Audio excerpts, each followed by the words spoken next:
Hello, everyone, and welcome to another episode of the Crowdsourcing Sustainability Podcast. My name's Ryan Hagan, and I'll be your host alongside Rachel Taylor. Hi. For those who don't know, we are Crowdsourcing Sustainability's director and community weaver, respectively. And today, we're lucky to be joined by James Regulinski.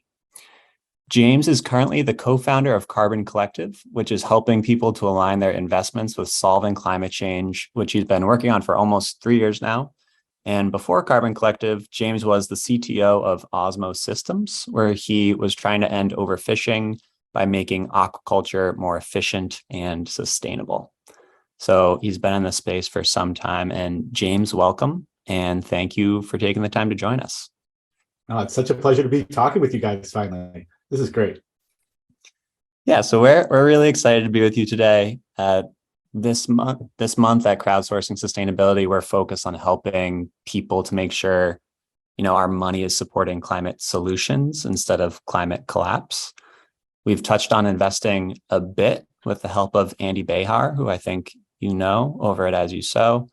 We had a great panel the other week, but we've largely focused on banking and how incredibly impactful it is to switch from a dirty bank to a more sustainable one so far. And so we're really excited to do a deep dive with you today into the investing side more specifically. But first, as with all our guests, we'd love to start with you and your story. So share with us, what is your climate story? When did you start caring about this? Why? And what was that process like for you? There's a joke amongst startup founders that there is your founding story, there's the story you tell investors, and then there's what actually happened. And I think similarly with our climate story, that's the same thing. So if I'm drawing out the story, I can kind of create a through line from when I was a little kid, because my mom moved us all onto a sailboat and we sailed around the world. And when you're on a sailboat, you're in a very tight ecosystem to some extent, but you're also very much present in a larger ecosystem that is quite humbling. So, and the tight, you're generating your own electricity. You're very present with your own waste. Like the finiteness of what it means to live on this planet becomes more apparent. It also what drove me into engineering, but story a little later down the line. So that was part of that story, as well as when you cross a major ocean and you're in 30-foot waves, or you're just there alone with nothing else around you, your place in the universe, on the planet, it all just shifts a little bit. And it's less of I'd say less of a human-centric and a little bit more of holy shit. I don't know if I'm allowed to swear, but we are on this incredible, living, changing, powerful planet, and we are just a piece of it. So I think that was really an indelible part that shone a light on what was going to become the rest of my life and my career. I wouldn't say that's a straight line from that moment as a kid to working on sustainability. But when I did go to college, I went to Olin College of Engineering over in your neck of the woods. And I met up with my mentor and professor, Ben Linder, and he was teaching sustainable design. And he did a lot of the framing of the context, the asking the questions. And engineering, it's so easy to say, we should just build for the sake of building, that making something more efficient, better is a worthy goal in itself. But when you step away from the ethics of what you do and why you do it and what the context you're doing it in, you're giving over that power that you have to somebody else, and they are making an ethical decision. In fact, and I'll talk about this more because it relates to finance, the idea of growth for growth's sake is so built into what we think of as economics that we almost don't stop to acknowledge it. And that's a lot, in my opinion, that ties very deeply into the sustainability problems we see today. So he sort of showed me that and brought me into that world. And I've kind of been working on projects related to food and energy and how we engage with the natural world ever since. I think it's really beautiful. The idea of nature is separate from us, I think, is as problematic as the idea that we can control it. And so I think it's really interesting when we change and shape and think about how we relate to every other living creature on this planet and make that more efficient or more beautiful or more, mutual. And as we as a society start talking about sort of closed loop economics or closed loop material systems or energy, well, I guess it's cascaded energy systems. I think that all sort of plays into the how do we mimic and reinforce what has happened on this planet, time immemorial. So that put me on that path. I worked for a company that was doing biochar and gasification. I worked for a company that was doing, ultra high efficiency engines, the Osmo systems. And then I came to this question of how do we make this transition that's massive and sort of economic shaping, world shaping, changing kind of transition that we're either going to make or fail to make. But like we're on that precipice right now. How do we do that? How do we actually make that happen? And it's a question that is took me a little bit away from engineering, sort of the mechanical, the physical, the building of the pieces, which again, I love, but took me a little bit and says, how do we change people's minds? How do we change what people do with their life energy? How do we shape that element? And I think you guys have a beautiful answer. Like there's a lot of answers out there. Do we change it through the stories we tell? Do we change it through the policies that we pass? Like all of these are intersubjective truths. All these are things like we're trying to change our collective consciousness. And there's so many paths to it. And I think that's fascinating and beautiful. And I ended up on one that was a little different than I initially anticipated in the engineering world, but I think is also a incredibly powerful one in the US. That's wonderful, James. Thanks for sharing all that with us. I love the perspective that you're bringing both personally and professionally. And it's a perfect segue too into Carbon Collective and what's the story of Carbon Collective as you've embarked on attempting to answer these big questions that you just posed. And so we'd love for you to share a little bit about Carbon Collective story and your theory of change at Carbon Collective, and kind of getting into like how does switching investments actually make an impact, right? Is it just affecting stock price and cost of capital? How does that work? Why does it matter? And like what else is at play? What's that ecosystem like? Awesome questions. Thanks for setting me up some beautiful softballs there. So Carbon Collective is an investment advisor. That doesn't mean a lot to most people, but what that means, practically speaking, is we create portfolios that we recommend to people, and those portfolios, in our belief, are more climate positive. So going beyond just being less bad, but trying to create proactive good. And this is important because the climate crisis, unlike other crises we face, is actually one that we have to build our way out of. And I say we have to build our way out of because what the status quo right now is incredibly harmful. So you could say something like mining is bad, or extractive, burning fossil fuels is bad. If we mine more to get the minerals we need to transition, we will be using less fossil fuels. But it does take us doing something. If we build more windmills, we are actively building something. If we create better transmission lines, we make electric cars, each of these steps is us making something, and that making something has an impact. So we have to take that into consideration, but the reality is it's not a problem where we can just sit around and say, let's just do less. We can't undo that element. So we have to figure out, even if we're imagining a post-growth world, even if we're imagining a world where we do consume less as a society, which is beautiful and I want to see happen, there's still a building, a growth spurt, a changing, a metamorphosis that has to happen to get us to that world without having the kind of, apocalyptic fantasies that sometimes people talk about, where it's like, oh no, we'll just let civilization collapse. So if we don't proactively build that better future, we're giving up that control to somebody who's going to say, no, the old narrative of continue to grow is what we're going to do, and we're just going to keep doing that. So I think it's a very different type of thesis. And at Carbon Collective, we're like, okay, given that we believe that we do actually have to be proactively building something, what is the thing we're building? We took a lot of inspiration from Project Drawdown and other reports as well, like the International Energy Association, but they show paths, compelling paths on how you get from here to there. And it requires a lot of investment, like trillions of dollars a year of investment. Now, it has a really positive impact because we can talk about the trillions of dollars of damages that are going to happen, or loss of life, or the unquantifiable, the loss of other, because in economic sense, we don't put a value on it, but the loss of biodiversity or other living species that happens by not taking action. There's a lot of ways to look at that. However, it's still a big number, and that makes us, investing can be thought of in some regards as a direction of human will. Like money is our life energy. It's our saying that we are going to do something as a group, and what is the thing we're going to do. And we're trying at Carbon Collective, we're trying to paint a picture of what we're trying to do. And that's building a world where we've transitioned away from fossil fuels, where the economy is more circular, and so that we are consuming and using less. And frankly, the air we breathe would be better. The water we drink, et cetera, would be better, because in the current system, those things are externalities. They're not captured. But again, I've used a lot of big terms and a lot of hand waving there to essentially say, we imagine this world in which we transition. We're basing this model off of project work like Project Drawdown about how we actually build our way to that world.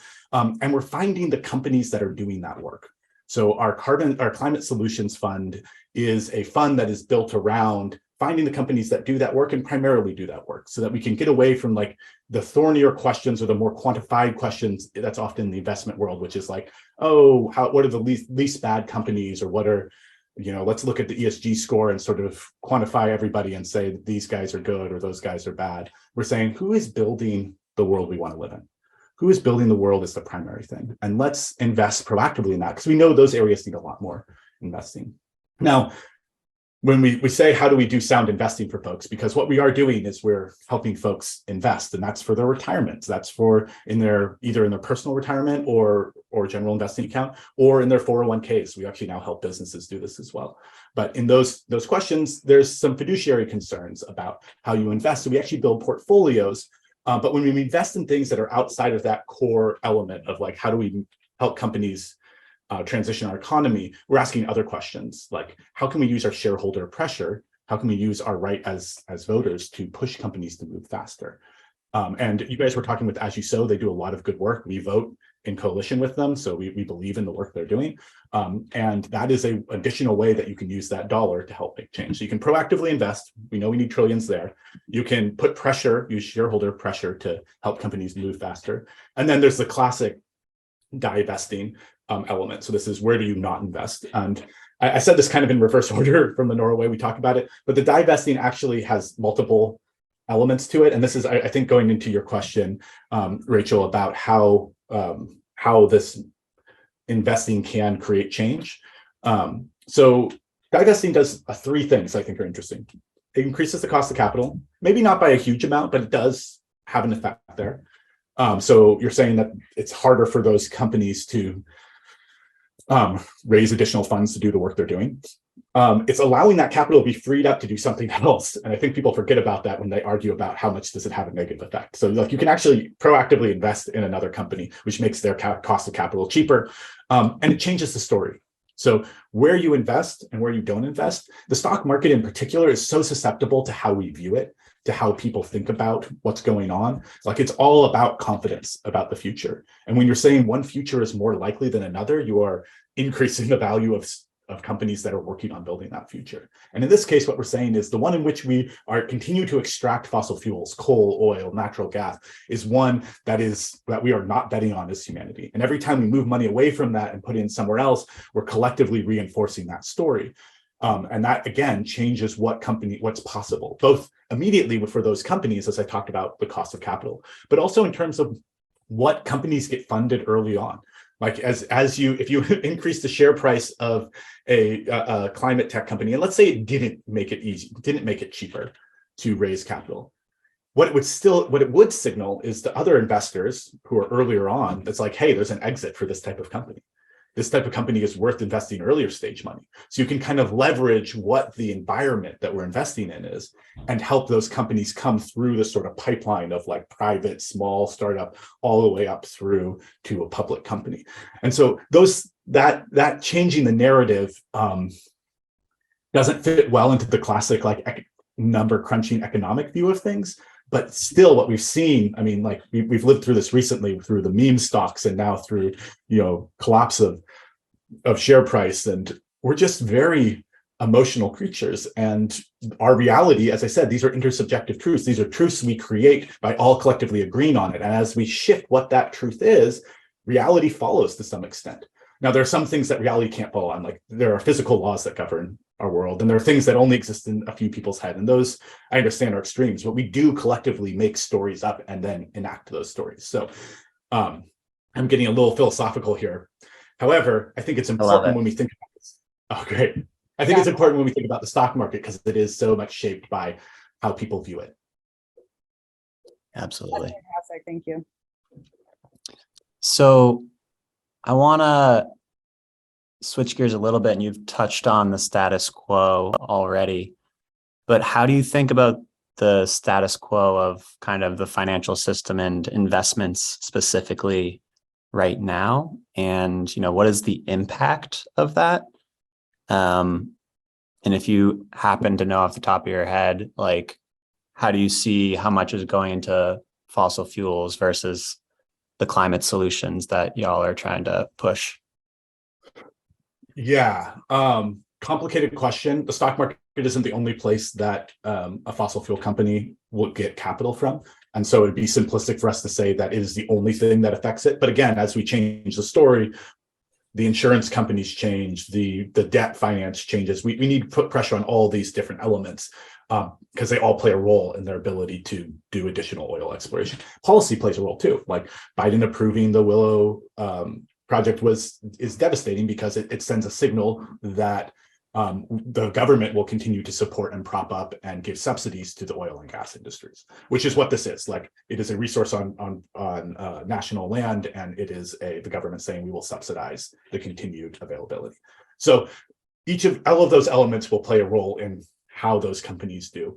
But you were asking a little bit more on less of the status quo in terms of what we're building, but more in the financial world. Like, how common is it that we're investing in fossil fuels currently, and what percentage of it? So in our calculations, the highest carbon sectors, so about 85% of carbon emissions, come from 20% of the stock market. Now, those aren't all fossil fuel companies. This includes steel manufacturing, concrete, and a bunch of other heavy industry stuff. And it's hard to we really want to parcel out blame. It's very satisfying. We get to point to a bad guy. ExxonMobil, you are the bad guy.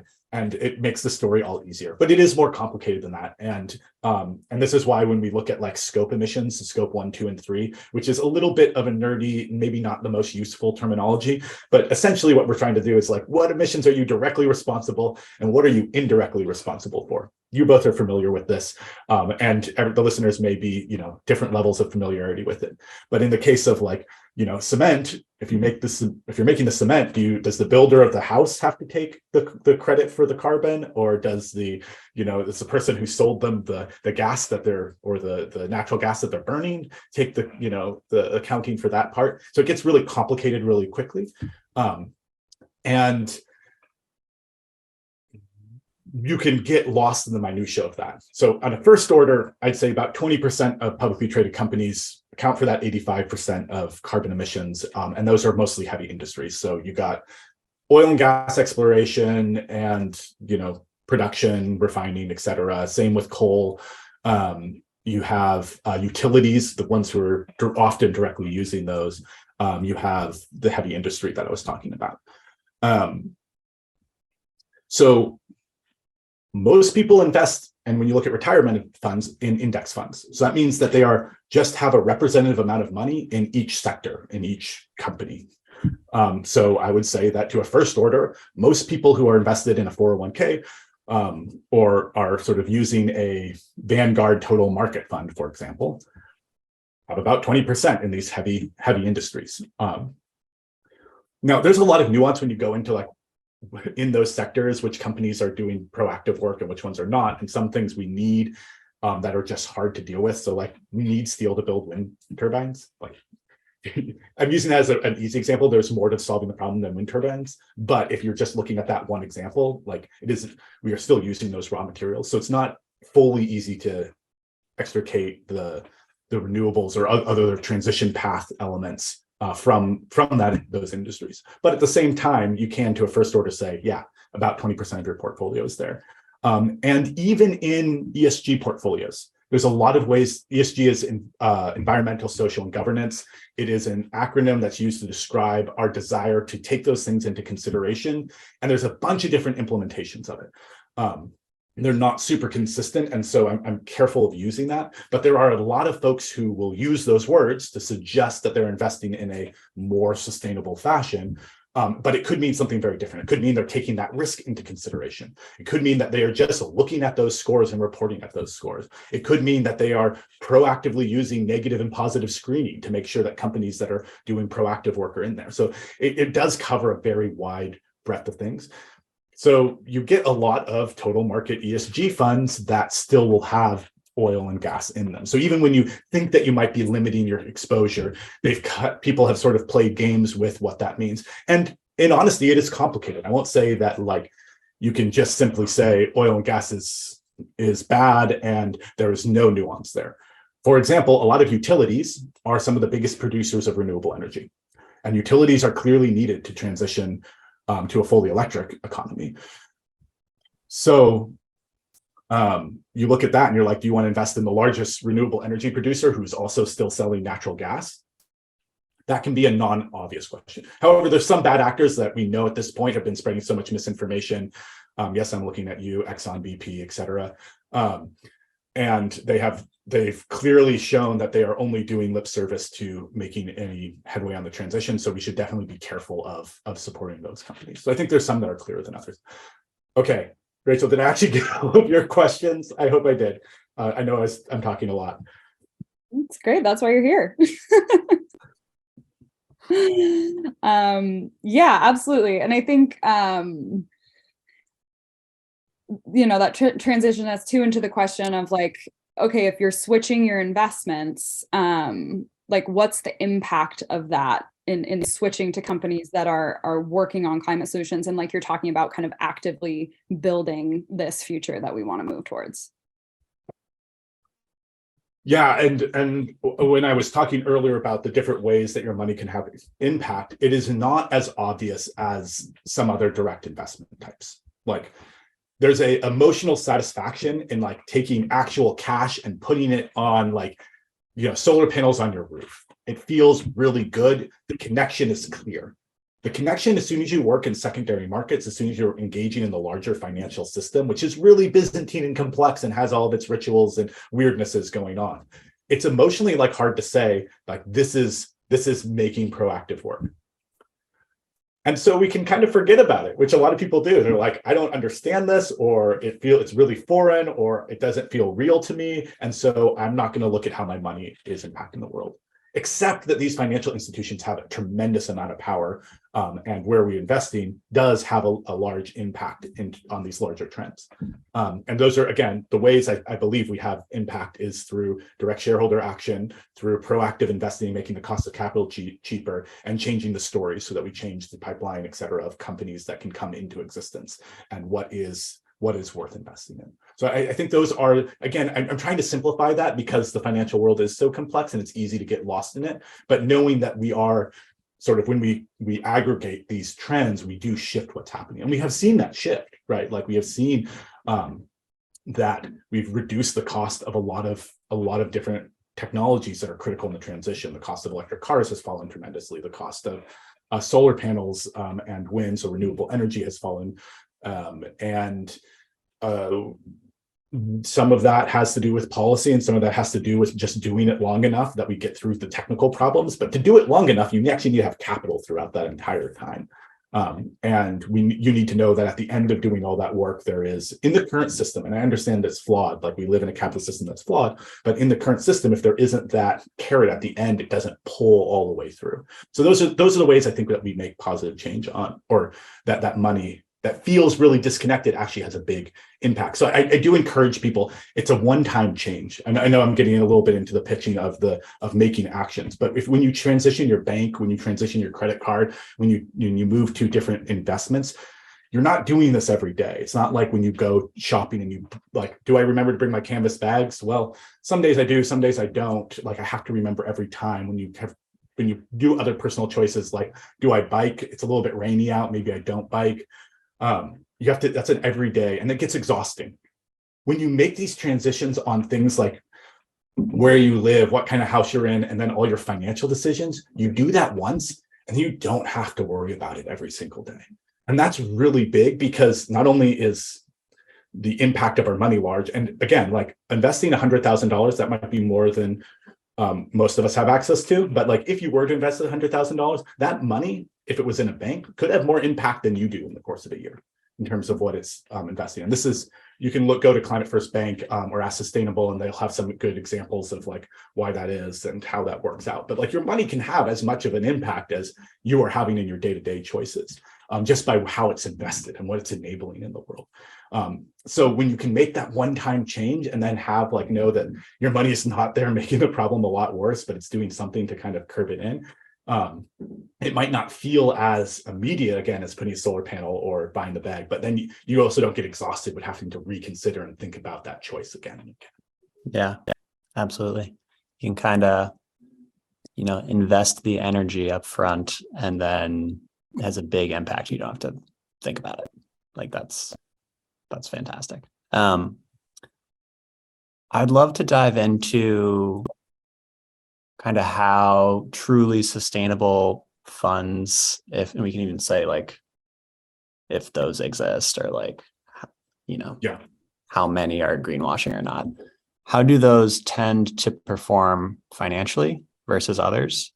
And I'd also, answer in whatever order you want, but I also would like you to kind of flesh out a little bit what Carbon Collective's portfolio actually consists of, because my understanding is it's based on, like you said, kind of based on the drawdown solutions, but I'd love to get an overview of what kinds of companies are in there. Yeah. There are better people to answer that first question about like how funds have performed and how many are like actually truly sustainable. When I was just at a panel at the Aspen Idea Climate Conference, and I got to meet Trenton from Ask Sustainable and Lauren from Climate First Bank. And the numbers they were throwing around were like, Trenton was saying that like 60% of funds that claim to be sustainable, or maybe it's even higher than that, are, to their reckoning, like the methodologies they use fail to pass that. And it all comes down to what methodology you're using. There isn't like regulated methodology to talk about these terms. So it kind of depends on what you believe about the world. So we try to be really clear about our theory of change: divest, proactively invest in climate solutions, and use shareholder advocacy to pressure companies to create climate-based targets and reduce their emissions. So like these are pretty straightforward, and we try to make something that you understand. But if you look at prospectuses, and that's the like legal definition of what a fund is, it's like what they have to say, how they're going to invest their money. It's all over the board in terms of what they include as sustainable. And then sometimes they do things where it's like you think it's sustainable, but really they're talking about transition, and any company that is doing work in the space of transitioning, that means they could be doing really bad things and being less bad, like transitioning to being less bad. So like there's a lot of ways that you can create a fund. And so by their reckoning, a lot fall off as soon as you do that. So in terms of how they perform, you'd have to first separate like what do you believe. So it could be that you look at like ESG filters that are like we take the best in class for each different sector. And if you're looking at those, you'll get different numbers than if you look at like we're investing, doing negative and positive screens, or just positive screens, or just negative screens or something. Or if you're doing sort of that integrated ESG, which is just like taking the scores maybe vaguely into consideration. And both on a theoretical level and on a practical level, the answer is going to vary about whether I want to say, they uniformly perform better. I really like to say that. If you look at the numbers, depending on which approach you use, it's all over the place. Some of them perform better, some of them perform worse. And a lot of that is it's all backwards looking. So it's like, and they might perform better next year. I don't know. Like any investment advice, I'm not giving any investment advice in case you guys are curious. This is all just for informational purposes. And and past performance is no guarantee of future success. So the stock market, it's all up there in the air. During 2022, we saw that in a very real way. Things performing in ways that we did not expect. But bring it back to whether they perform better or not. We have seen scenarios in which ESG of some very different types outperform. What we believe at Carbon Collective is that companies that are focusing on what it's going to take to transition our economy away from fossil fuels and to a renewable, closed loop, et cetera, economy will outperform because we're going to be doing more and more and more of that work. So it's kind of like we're making a bet that's saying like these companies are supporting the transition a whole bunch of other companies are going to make. So there's going to need to be a lot of growth there. We see this in electric cars, by the way. We hit peak cars back maybe 5 or 6 years ago, which means that that was the most number of new cars that we've ever seen sold. It's been on decline since then. And the only growing sector in cars is electric cars. This is in passenger vehicles. It's different when you get to like light duty or heavy duty vehicles. But just looking at passenger cars, that's pretty fascinating, right? We've hit the peak number of cars, that's decreasing, but the transitionary technology is increasing. So right now, if you want to bet on growth, betting on the thing that's increasing, and we believe like there are more deals and government promises and sort of public awareness of the problem. So we believe across a whole bunch of sectors will have these technologies that within even declining sectors will be increasing their market share. So there's that growth opportunity. So if you believe that thesis, then even if you look at the past performance and say, well, I don't, it's a wash or it's up in the air, that kind of investing could still lead to growth if the picture I painted of reality comes out to pass. And so that's sort of how we think about like, where's the economic opportunity here? Now, does that mean we'll continue to grow forever? I mean, I don't think so, but at least in the sort of near term, in the next 50 years, as we make this sort of earth-shattering set of changes, that there is also opportunity there. And I feel weird about saying that because there are reasons to do that beyond just financial reasons. But at the end of the day, we all live in a system where if we don't have financial security, life can be pretty rough. And so I understand that we all have that tension of doing the right thing and still being able to retire, being able to have healthcare, like these pretty things that I think are fairly basic needs that humans have being met. Okay, there's one last piece of that question, Ryan. Yeah, tell us like the range of solutions and companies that you guys look at. Yeah, for me, it's really, really exciting. Again, I said I'm an engineer. I get super stoked about particular technologies. We're kind of technology agnostic, like there are solution areas and we invest in those. And there are a lot of folks who, there's a lot of different ways you can solve a particular problem. So like long-term energy storage or short-term energy storage, like there's lithium-ion batteries, cool. But there's also things like Energy Volt, which is a company that lifts up cement blocks. And lowers with curtailed renewable energy, and then lowers those blocks down when you need energy. That's really neat to me. There's companies that do thermal storage, like we make rocks really hot. So within the space of storage, we have like the obvious stuff, but we also have these other technologies that are, they're interesting. I don't know if they're going to pan out, but they're fun to look at and see the sort of the breadth of human creativity. On a high level, we have clean energy and storage. We have clean transportation, we have closed loop economy, and we have agriculture. These are like the major players of building efficiency and automation. So the built environment accounts for like 30% of emissions. Now that 30%, it's kind of moves around depending on who you credit for the carbon. And this is what I was talking to earlier. So like all these numbers kind of move around, but we live in houses, we go to work in buildings. They take energy to heat and cool. They take energy to run the lights.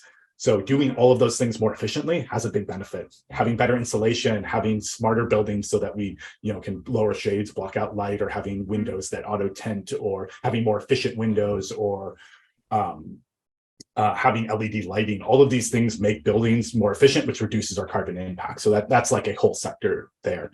Clean energy, this is stuff that you expect. This is anything that produces electricity with minimal carbon or no carbon production. I say minimum because things like hydro, while it seems directly clean, can have methane implications and so forth that are a little bit more tricky to quantify, but hydro is generally categorized in renewables. We have, again, I said the storage of that and the transmission of that. We don't have enough power lines to do a fully electrical shift of our economy, which is something we don't think about. I mean, there are power lines everywhere, but they kind of become invisible. And how we get energy reliably to everyone is a big deal and is not obvious, particularly because we built our grid around sort of central. This is a power plant in this location. It produces all the energy and it spiders out. So that means you have really big pipes coming from the actual power plant and get smaller and smaller as you get to a house. That makes things like distributed power generation more complicated. And it's problems that we're going to have to figure out, and we have been figuring out, which is exciting. Clean transportation. Mostly this is electric now. Electric seems to be winning the race, so to speak, on moving people around, but this does include hydrogen as a potential solution. You have to be careful with hydrogen because still most of the world is not producing green hydrogen. It's producing what they call gray hydrogen, essentially taking it from natural gas, which is leaks and has all these problems, et cetera. It's a very potent greenhouse gas. It has a lot more near-term consequences, and near-term actually matters. Not everything we should be looking at the 100-year time frame. Some things we actually do want to look at the 30-year time frame. So that's included. And there's also like zero carbon aviation fuels kind of things where you're like, how do we make really renewable fuels? And when I say truly renewable, sometimes that's like, oh, we take waste oil and we make high efficiency fuels from waste oil from cooking. Like that's cool. But there's also things like we take carbon from the air and we react it with water and high temperatures. And I think Heliogen is looking at this, and I don't know if any of the other public companies are, but we're looking at ways of like saying, okay, we're actually going to create aviation fuel so that we can do clean aviation, and do that without like literally not sequestering, but taking that carbon back out of the air so we're not burning more new carbon. So those are all sort of in the clean transportation sector. In agriculture, reducing food waste is such a big deal. You can reduce it in a bunch of places. You can reduce it in the field, you can reduce it in transportation, you can reduce it in restaurants, you can reduce like where it goes, like composting, really big deal. Using it for feed or other things is a big deal. Essentially making sure it doesn't create methane. And if it does create methane, if you do have a landfill, we have companies that operate landfills in our portfolio and do recycling as well. But you need to make sure you're capping those landfills and using the methane for electricity generation, because otherwise that methane, as we said, much more potent than CO2, and is going to cause a bigger problem. So doing landfill methane capture is in that solution set. So it really is broad. And sort of on the food waste, you can reduce it in the supermarket as well. I don't know if I hit all those. So yeah, a lot of places to reduce that waste. And we have companies that are working on different elements of those. And go to our website. We have a full list of every climate solutions company that we've considered, and whether it's been included or not, and what the technology is they're working on. And the final one, sorry, I'm all over the place, but as you can tell, this is exciting to me. The final one that seems like now pretty obvious because of the pandemic is telepresence. Like back when Drawdown was written, this was like almost unheard of. We had no way of imagining actually transitioning to being more remote. But every mile you don't drive, you don't fly, it's like really, really positive. Like we can spend this time making clean aviation fluid, but not flying, and having a really good way to have a positive interaction and connect with people and still have the richness of the human experience, but not having to go on that additional trip. And this is not me bashing on flight. I think travel is super important in our understanding of other people in the world, but being able to reduce it, especially business trips, is massive. And so telepresence companies and ways of improving that are also included in our portfolio. Awesome. It's so cool to hear about all of the exciting things that are happening across these sectors and in this space. You've talked about this a little bit in terms of, ESG and how that's a complicated label. But is there anything else you think it's important for people to kind of know about the average ESG fund, about greenwashing that's happening in this space, and just kind of, any tips for things to look out for or ways to kind of think about that? Yes.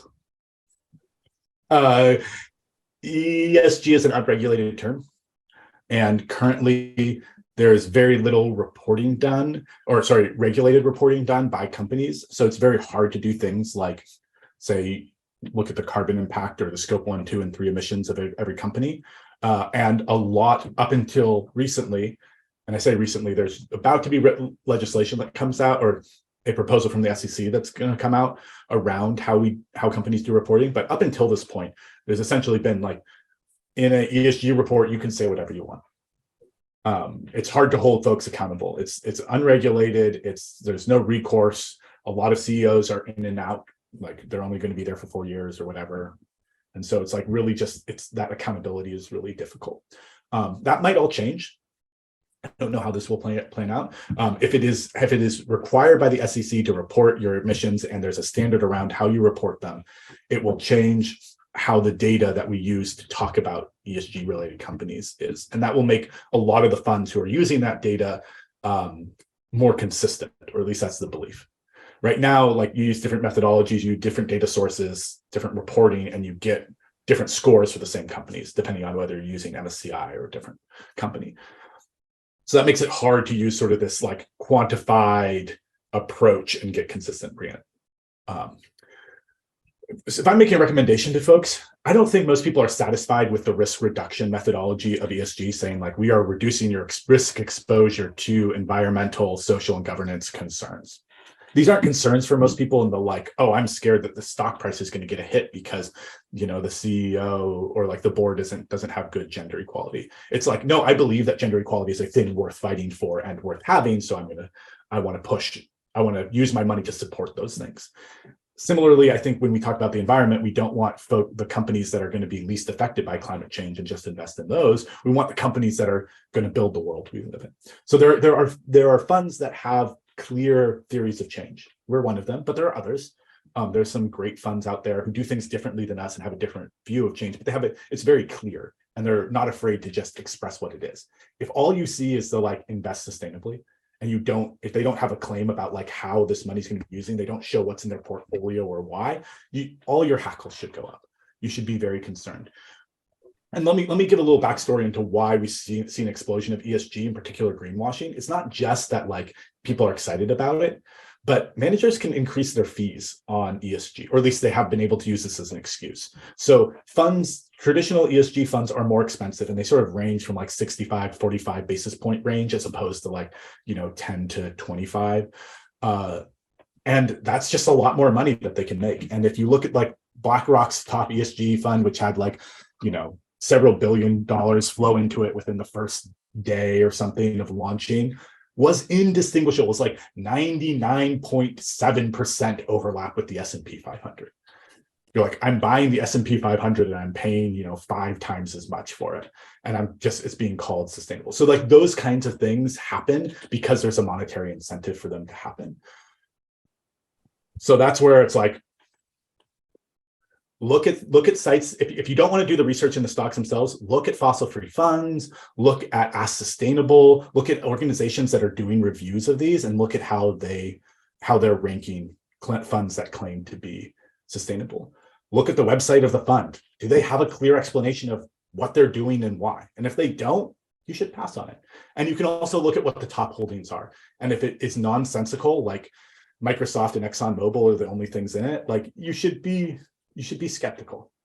I'm not saying that Microsoft isn't doing, work to reduce their footprint, but if that is if that is the main thing that you're holding, and again, it looks just like a tech fund, you should be asking that question. So those are my 3 pieces of advice, I guess.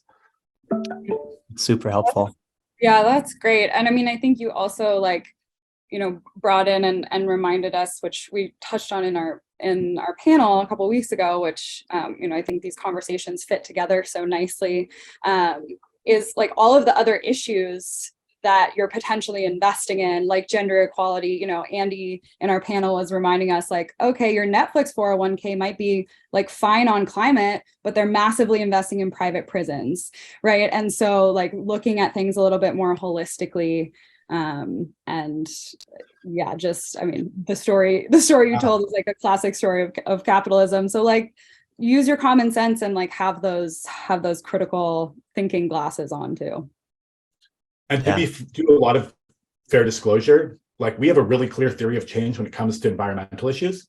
We do not have nearly a clear theory of change when it comes to, gender equality or racial equality. And we won't claim that we have one or claim that we were addressing that until we can show some causal link, like some doing these things have these impacts on companies.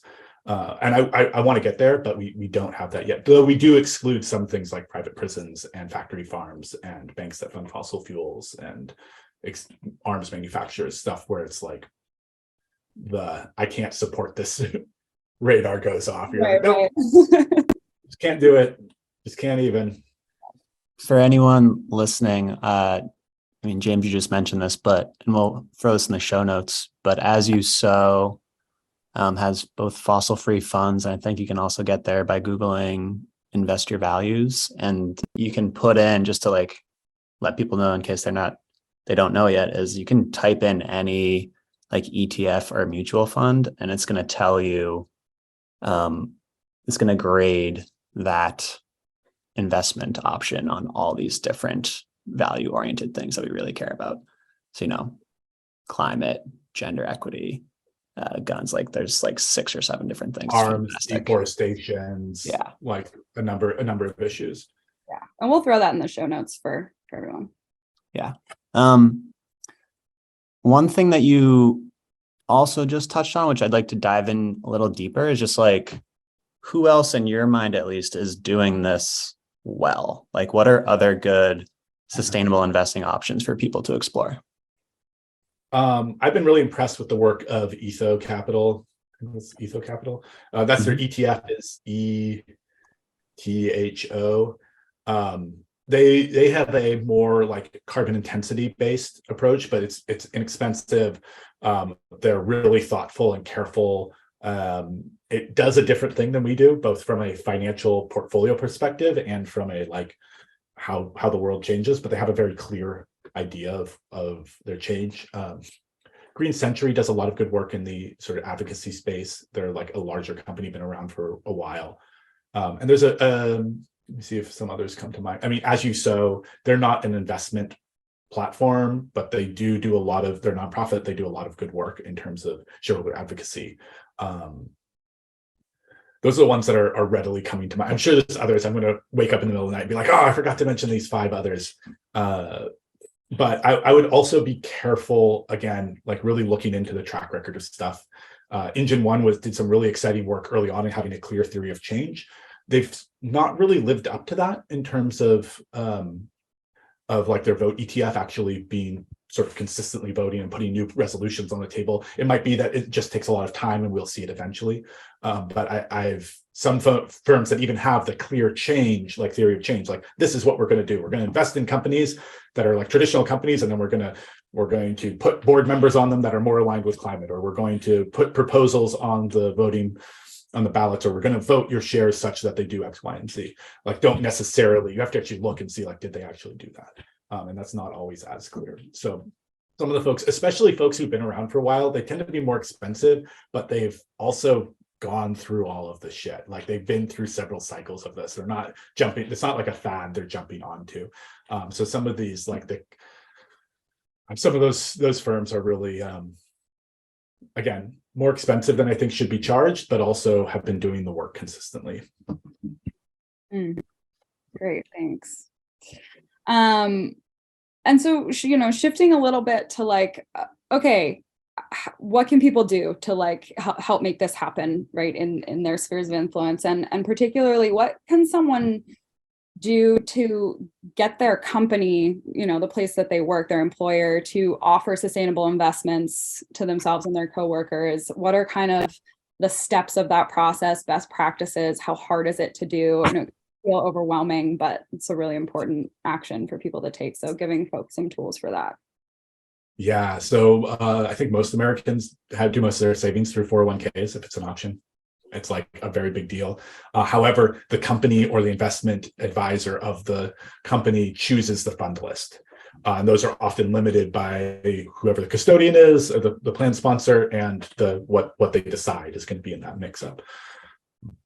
I mean, most of these are only going to be mutual funds. There's a couple other vehicles that occasionally get on there, and there's some providers who allow some ETFs, but it tends to be a very much a like old school financial like kickbacks kind of situation. So it can be very limiting. So there's a couple ways you can approach this. You can approach this from the investment advisor standpoint. There are more technical terms for these, but from like for the audience who maybe isn't as familiar in the 401k space, you can have a plan, you can have an advisor to the plan. So we work as that at 338 for companies. So you could come to a company like us who's focused on sustainability. We're not the only ones out there, but you can say like, hey, we want to transition our company's plan, or connect us with the HR team, or we can help you talk to your HR team so that they can see how, like, oh, you can save money and have more options on your plan. So you can come do that. You can also talk to your HR and work with your existing providers to add different funds. And you have to sort of find the mutual funds that are doing this, but make sure that there are those options in your plan lineup. So like those are kind of the two paths right now. You either find funds and get them into your existing plan, or you get a different advisor who can help build out the funds you need. And again, Carbon Collective is one of those, but there are other folks out there who are doing this work. I think what is important for is if you work with someone who really knows what they're doing, it's not a long process. Like, you can switch over your company's accounts, and like we're talking in some folks, depending, like we've done in a couple weeks. I don't think we had anyone who's been more than 3 months, but the actual amount of work that it takes in terms of hours is very small. And knowing that you have an advisor, someone there to help your HR team with the process, can be relieving to your HR team, who might be like, oh my God, I don't want to have to go through all this work. I have no idea. I wasn't initially hired as a specialist in 401ks. Like, that's a weird thing to be a specialist in. So making sure that whatever team you're working with is prepared to walk your HR team through, because they don't want to have, they might want this, but just like the amount of work and selling it to folks is going to be hard. And just asking, bringing it to their radar, and knowing that if they're making a change, that this is something employees want. Like, they want the retention, they want to make sure that you're happy. And oftentimes depending on what company you work at, but they'll agree with you. They'll be like, yeah, I want this option for me too. Like, that would be awesome. So bringing it to their attention is also a big step, even if you're not going to do like the work of connecting them with a firm that would help them.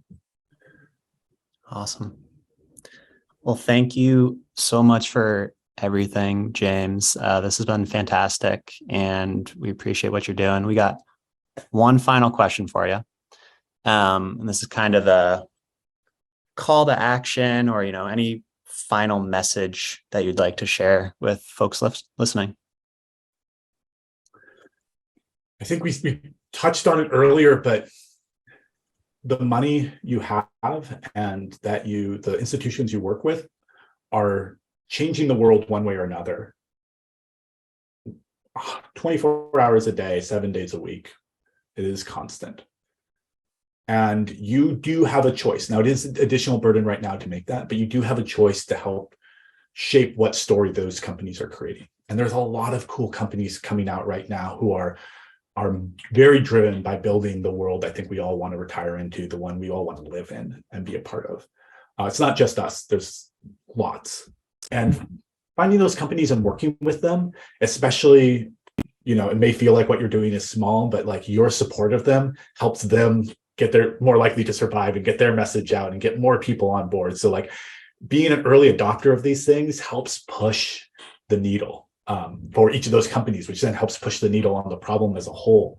So making that step has like many unforeseen and deeply satisfying sort of snowballing effects. So decarbonizing your finances may not sound like the most fun thing to do. I think when people think about finances as like their budget and the fears and anxiety around money and taxes, and none of these things are pleasant.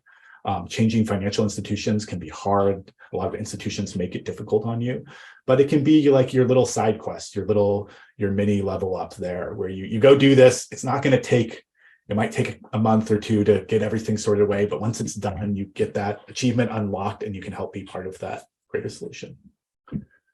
Smooth sailing. Yeah. And then everything's easy and all of our problems go away. And Well, this is probably the most exciting and inspiring conversation about investments that I've had. So thanks, James. I really appreciate it. Well, thanks for inviting me on the show. I love the work you're doing. As we talked about, there's a lot of ways to change the environment and sort of intellectual climate we all exist in, and you're doing really great work there. Thanks, James. Appreciate it. And give a thank you to the team for us, and we'll be sharing all the links that we discussed in the show notes. And for anyone listening who doesn't read the newsletter, there'll be an even more in-depth piece on all of this. So sign up for the newsletter. Yeah, Yeah. I think that's the first ever newsletter pitch we've done in 30 episodes. You should. It's You got to awesome. witness it, James. Uh, But yeah, thank you again. This was fantastic. And yeah, we'll be seeing you again soon. I One. Take care. So that is the end of our show. Thank you so much for joining us today. We've got a few closing thoughts for you here. We only mentioned it briefly in our conversation, but Carbon Collective can help your company to offer sustainable investment options for you and your coworkers.